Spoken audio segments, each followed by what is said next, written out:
முட்டை போட்ட பறவையே அதோட முட்டையை உடைக்கும்னு கேள்விப்பட்டிருக்கீங்களா? ஹலோ எவ்ரிவன், இன்னைக்கு டே 12 ஆஃப் நான் லவ் பேர்ட்ஸ் வளர்க்க போறேன். நேற்று ஊற வச்ச பச்சை பயிரோட தண்ணி எல்லாத்தையும் வடிச்சிட்டு அதை ஒரு துணியில கட்டி ஈரம் போகாம சில மணி நேரம் கழிச்சு ஓப்பன் பண்ணி பார்த்தா many hours later இந்த மாதிரி ஸ்ப்ரவுட்ஸ் ஆயிருக்கும்.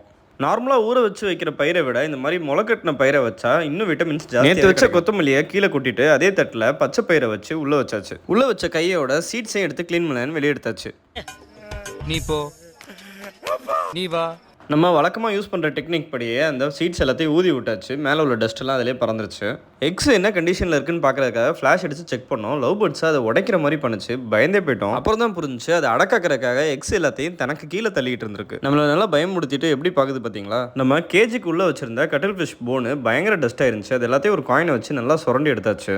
இப்போ பார்க்க நல்லா புதுசு மாதிரி இருக்குது. இதை நம்ம கீழே வச்சா திரும்ப டஸ்ட் ஆயிரும். ஸோ கேஜ்லேயே நல்லா சொருகி விட்டோம். இந்த ஹெக்கெல்லாம் ஆச் ஆச்சுன்னா அதில் ஒரு குட்டியை திருடி நம்ம ட்ரெயின் பண்ணலான்றது நம்மளோட பிளான். அடுத்த அப்டேட்டுக்கு நம்ம சேனலை மறக்காமல் ஃபாலோ பண்ணி வச்சுக்கோங்க. தேங்க்யூ ஃபார் வாட்சிங். டாடா பை பை.